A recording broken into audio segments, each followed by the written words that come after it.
YouTuber who had been gone from their channel for 2 whole years came back and said something about how they were going to start making content again.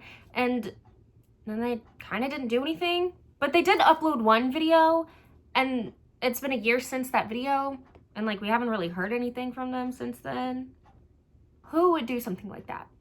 I just think that is completely despicable. Anyway, completely unrelated, I am so glad to be back to this channel for the first time in a year. I wish I could say that I came back of my own free will. I wish that I could say that I'm here just because I have a passion for creating videos and I love getting up on a platform and speaking my mind. While that is partially true, the real reason why I'm here is because my girlfriend asked me to make a video essay. So I don't know if asked me is the right word, more so nudged me gently in the direction of doing so. So here I am. Everyone say thank you, Olivia.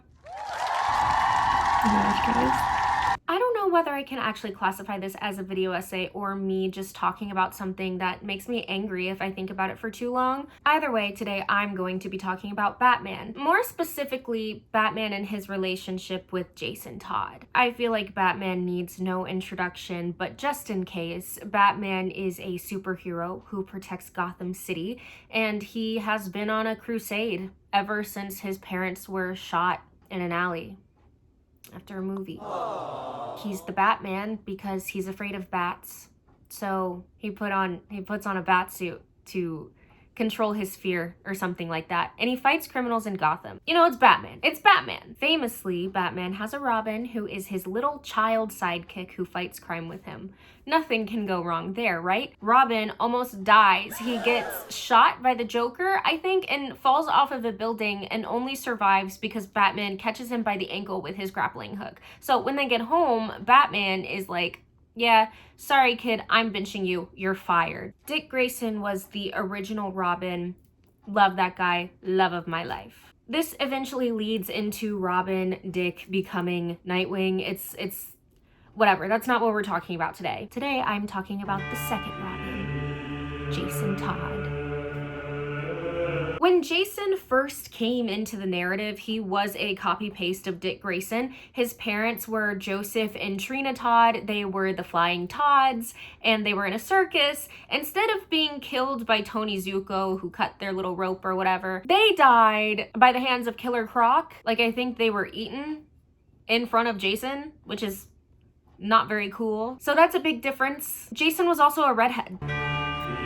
It's like it's two completely different stories. Anyway, that's in the pre-crisis timeline. The timeline that I'm going to be focused on is the post-crisis timeline. That's the one that most people consider as canon. So that's the one I'm going to be using. In the post-crisis timeline, Jason is the son of Willis and Catherine Todd. And they're both pretty well-to-do people, you know, typical parent stuff. They love their kid more than anything. But Catherine is sick. She has some kind of illness. I don't really know what the illness is. I don't know if it's ever specified, but all you need to know is she's sick. And so she's got all these medical bills. So Willis, who can't afford all of her payments, starts to take up pinching for the villain Two-Face to make ends meet. Eventually, Catherine ends up passing away due to complications from her illness, and Willis is later killed by Two-Face, leaving Jason orphaned in Park Row, which, in case y'all don't know, Park Row also goes by the name of Crime Alley, which is the most dangerous place in Gotham. Okay, like maybe not the most dangerous because the Narrows exist, but like Crime Alley is so bad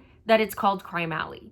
Years and years ago, that's where Bruce Wayne's parents were shot, which led him on this whole Batman crusade. Anyway, that's where Jason lives, right? He's an orphan. He's like 10. I don't know how old he is. He's young. He is not old enough to get a job, certainly. Jason starts stealing tires so he can turn around and resell them for like a quick buck, you know? Well, one night Jason finds like a pretty sweet ride in Crime Alley, like a car that probably shouldn't be there because it looks really expensive. So of course he takes his tire iron and he steals a tire as fast as he can. And he hauls that all the way back up to his apartment and he comes back to finish the job. Well, imagine his surprise when he gets there and there's a man in a bat costume and he's laughing. Who has the balls to steal a tire from the Batmobile? Well, it's this little pint of a little boy, Jason Todd. When Batman confronts him, Jason takes his tire iron and hits him in the abdomen, runs back up to his apartment.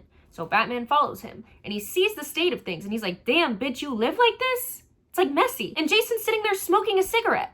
This is a little punk kid. Complete 180 from Dick Grayson, the little perfect angel. Anyway, So to kind of nip this in the bud, Batman sends Jason to Ma Gun's school for boys. And Ma Gun is like this woman who runs an orphanage. Like, Batman knows her. They've spoken. He's heard a lot of things about her. She's like notorious for what she does. Well, Jason gets there. Lo and behold, this school for boys is not teaching arithmetic. It's not teaching geography. This school is teaching how to sell drugs. What type of gun you should use to swiftly get away with a murder. It's crazy. Jason takes one look around and decides, hey, I don't think I'm into this. I'm just gonna go back to the streets. I don't wanna live like this. So he does, and he goes back to stealing tires. Batman finds him again stealing tires, and Batman's like, what the hey, dude? What are you doing? I thought we agreed that you would be in this school for boys and you would turn your life around. And Jason's like, hey, that school for boys is not a normal school for boys. Like, she's teaching them how to be criminals. They arrest Ma Gun, and the whole operation is over. Jason gets adopted by Bruce Wayne and starts training for Robin, which honestly has got to be like the worst feeling in the world for Dick, because he just got fired from being Robin because it wasn't safe and then replaced by a child. So it's not a good look for the Bat. It's not a good look. Anyway, Jason and Bruce work really well together as Batman and Robin, and Batman is really happy. He's glad to have a sidekick again. He's glad to have somebody to fight crime with, and Jason seems to be doing really, really well. Except one night, Jason goes sleuthing in the Bat computer, and he finds a file on his father, and he finds that he was killed by Two-Face. It's important to know later that in this database, Willis Todd is only listed as a petty criminal. Remember that. So not only does this imply that Bruce knows that Two-Face killed Willis, Jason's father, it also implies that he kept it secret for some reason. Jason rightfully crashes out. Next time he sees Two-Face, he almost kills him. But at the last minute, he has a change of heart. Because, hey, isn't good, and he forgives Bruce for lying to him. But over time, Jason continues to see crime in Gotham, and he starts to feel a little bit jaded. And here is where their terrible relationship starts to really step into the light, right? This is also where we start to see how their different upbringings give them different ideas of what justice is. So we all know about Bruce's childhood, right? Like, he grew up super wealthy. He was also an orphan, but he did have Alfred, so he had a source of guidance. He never really had to want for anything besides his parents, but like, what can you do? And we already know that Jason's upbringing was completely different than Bruce's, because while he was an orphan too, he grew up on the streets of Crime Alley with nothing to his name and no one really for guidance. So Bruce has this no-kill rule, which is pretty self-explanatory. He's not going to kill criminals. He believes in reforming them. He does believe, for the most part, that most of the criminals in Gotham can be saved. Jason, who continues to see this crime, thinks that a better solution to these problems would be to just put them down.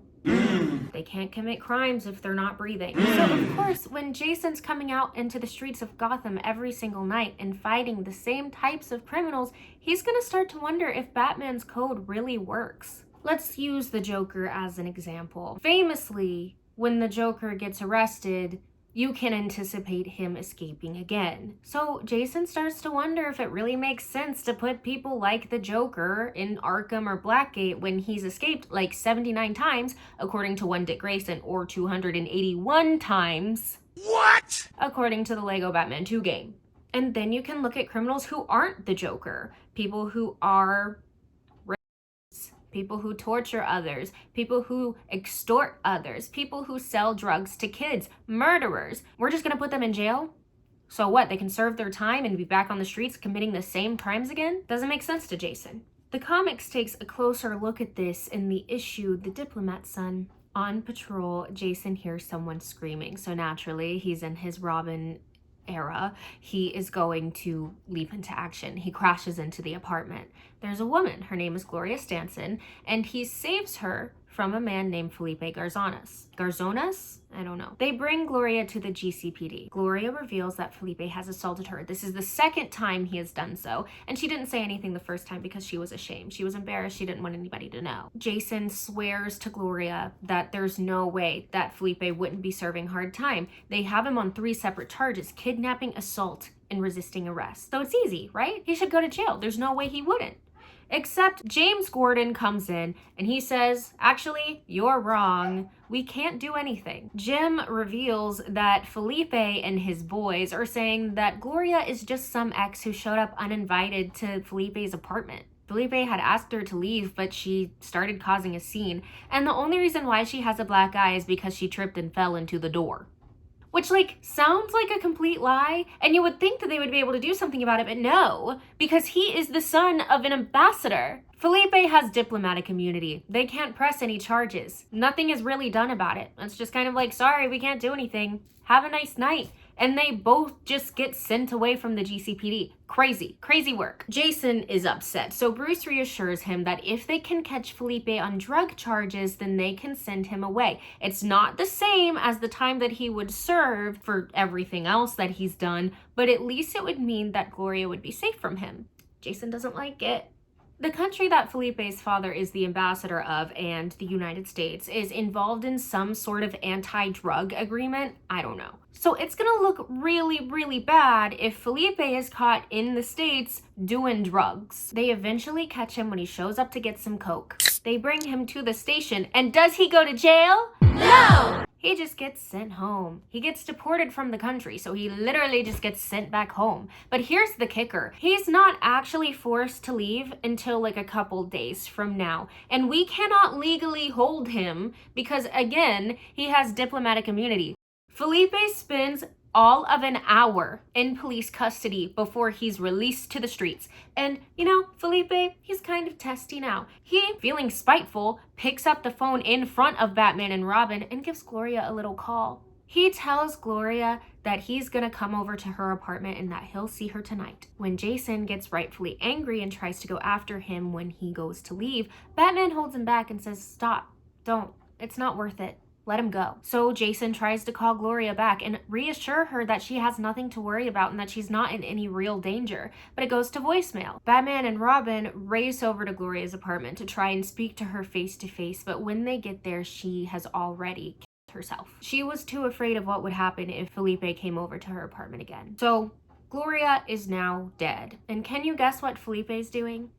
He's sitting in his little expensive penthouse enjoying a scotch and reminiscing about his time in Gotham. And he's thinking, man, it's so sad that I can't play with the American girls anymore, that I can't do coke anymore. That's so sad. I'm gonna miss it when I go back home and face no consequences for my actions. So we have 4 distinct panels. We have a panel of Robin showing up. We have a panel of Felipe looking like he's got the living shit scared out of him.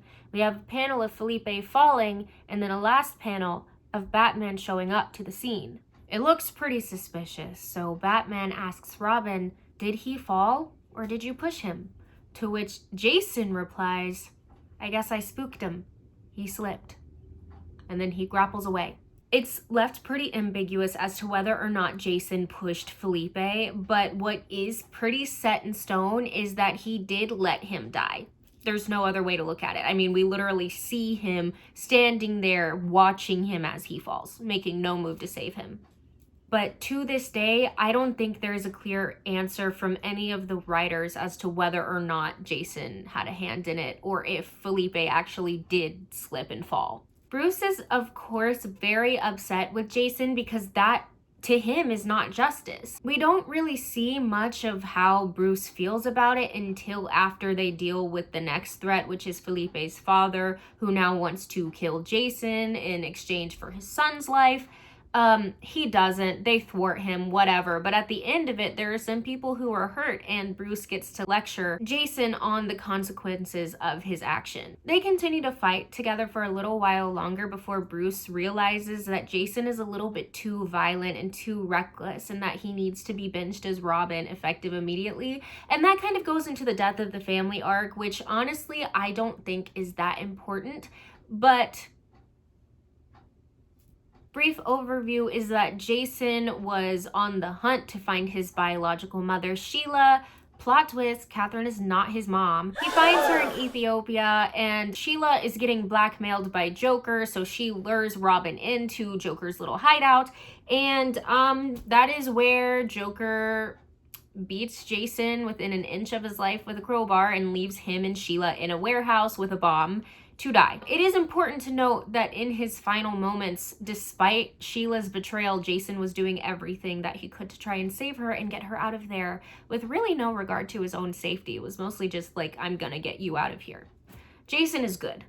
Jason is good. Anyway, I think that it's Diplomat's son that really highlights the difference that they have. I'm not going to go into the Red Hood era because I don't really know much about that. I'm not a comics girly. I'm a movie girly. I still have a lot to learn about Red Hood, but maybe that will come up later at a later date. Diplomat's son specifically is what I want to focus on because a man is literally dead, and Jason let him die because of the crimes that he committed, and Bruce was unhappy because that wasn't just. So why do Jason and Bruce have such vastly different ideas of what justice is? I think the very obvious answer is their upbringings. Jason grew up in crime alley. Even when his parents were alive, he watched his father turn to crime as a way to pay for his mother's medical bills. Then when his family died, he turned to crime to help support himself financially as a child. Jason already has an understanding that sometimes it's not about doing what's right, it's about doing the things that are necessary. He also knows that it's people who are in the position of doing things that are necessary who get screwed over the most. These petty criminals like his father are people who end up serving life in prison or dead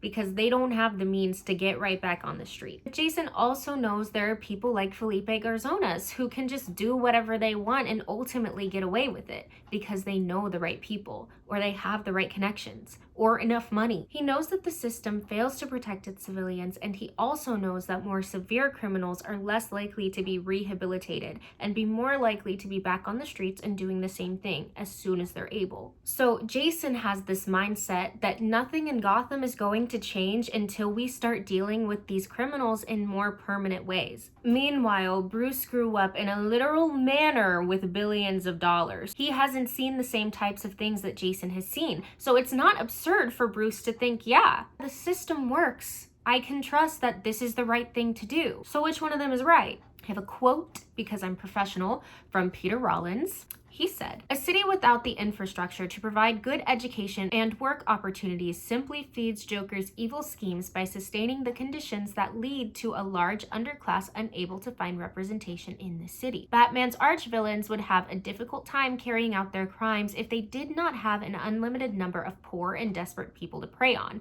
people who turn to crime in order to survive and find identity. If Batman spent his time and money supporting a life-giving infrastructure, the crime wave in Gotham might be broken." Which isn't a new or controversial take. A lot of people argue if Bruce Wayne has all this money, why is he wasting it on being Batman? Why isn't he giving back to community? And let me tell you, he does. This isn't all gonna be Batman Bruce slander. I love that man. I love him. Bruce has programs on programs on programs. Like, this man is funding so many things in this city. The Martha Wayne Foundation is one. It provides free schools. It aims to assist at-risk youth and make education more accessible for everybody, even in the classroom. It has orphanages. It runs a bunch of soup kitchens in the city. It provides grants for artists. It's not like he's not doing anything. He builds hospitals and funds medical research with the Thomas Wayne Foundation, not to mention the Thomas Wayne Memorial Clinic, which is located in Crime Alley. He has his VIP program, which provides financial aid to victims of crimes. He offers jobs to Black Masked henchmen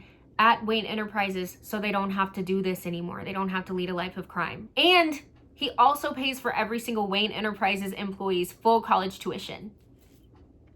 He's doing a lot. You can't say that all Bruce has to do is just put money into the system. Bruce isn't dumb. He has some understanding of the system, even if it's different than Jason's. Bruce knows that feeding money into the system is only putting money into corrupt hands. The whole thing is broken. Famously, all of the political leaders in Gotham are corrupt, most of them anyway. Funding the city is lining their pockets at best and contributing to an evil scheme at worst. I mean, he's doing what he can. And asking why Bruce doesn't only spend his money on philanthropy, it kind of ignores the fact that money isn't gonna solve all the problems in Gotham. The Joker is there. We can't pay him off. So, like, the city needs Batman. And Bruce thinks that the way to skirt around this, as well as doing philanthropy and fighting people like the Joker, is once the people who are in positions of power that are corrupt are arrested and dealt with, we can replace them with good leaders who will do things to rebuild the city. But that kind of relies on the belief that the system is good and that it's going to do its job, because who's to say that this mayor that you just arrested isn't going to just skirt around the legal system the same way that Felipe Garzanas did? He knows that the system is broken, but he's also placing a lot of trust in it to do a lot of the heavy lifting. Rehabilitation is kind of a pipe dream too, because how are we going to put people like the Joker and hope that they're going to get better in a place like Arkham Asylum, where the nurses are notoriously shitty, and the one good doctor he had turned into Harley Quinn, who is better now, don't get me wrong, but she was a problem for a very long time. Pattinson himself sums it up pretty succinctly in his GQ interview, which, by the way, 2 quotes, mad professional, everybody cheered. Oh my God. Stop, you're doing too much, stop.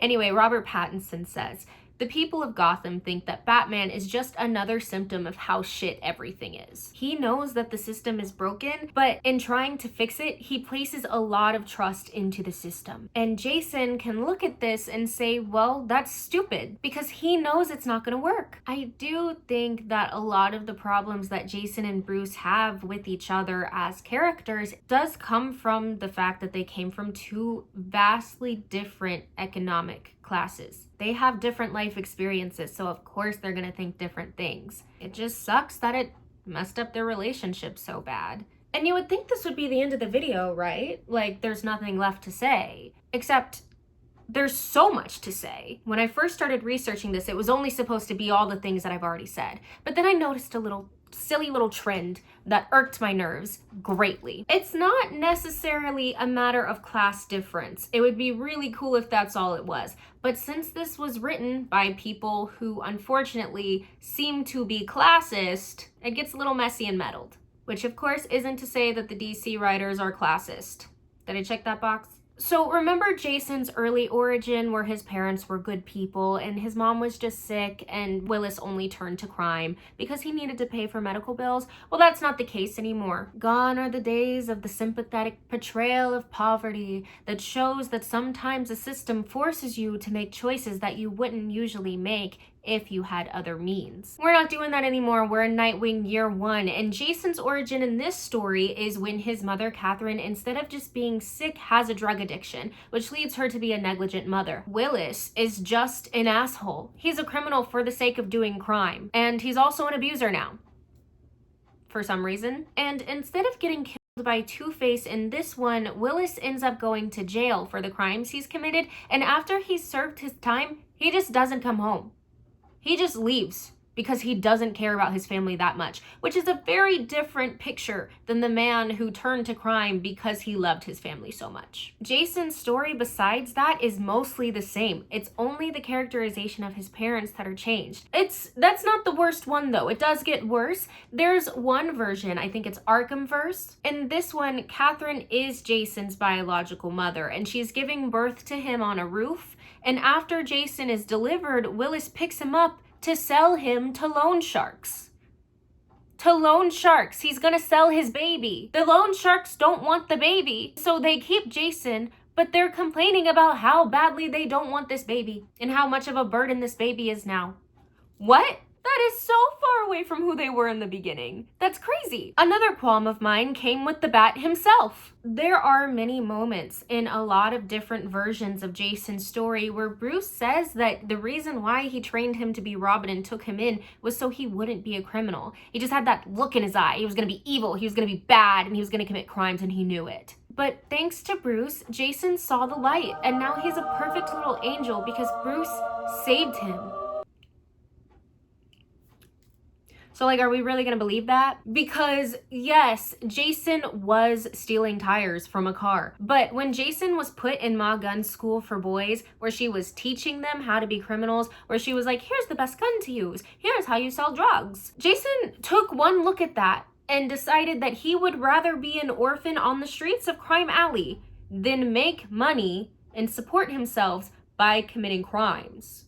He didn't get these ideas from Bruce plucking him up off the streets. He's thought this way since he was a child. I don't think there was ever a moment in the main timeline Bruce truly had to worry that Jason would become some type of criminal like the Joker. Maybe Jason would have continued to steal tires, but I think his moral code is so strong that he never would have turned to hinging, no matter what the circumstances. Another thing that's very, very interesting is I've read a lot online about how Jason is now kind of being portrayed as this like meathead sort of character. Jason isn't as smart as all the others. He's the kind of guy who's to punch first, think later.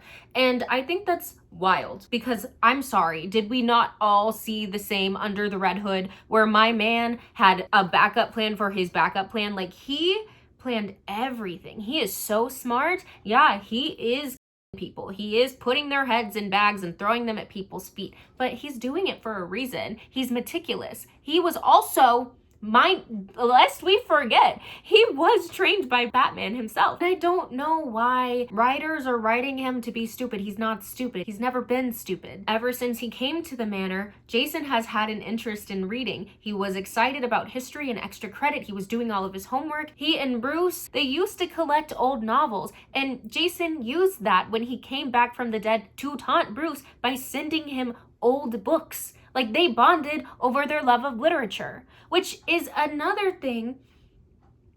I need to calm down, because my next qualm is partially with the fandom. I'm sorry. I'm sorry. I'm clutching my pearls and I'm holding my cross. So please, everybody, be kind. I see a lot of the times that Jason is classified as the violent and angry Robin. And was he violent and was he angry? Yes. I'm not saying that he wasn't, but are we all gonna sit here and pretend like Dick Grayson's Robin Crusade was not all about killing the man who killed his parents? Correct me if I'm wrong.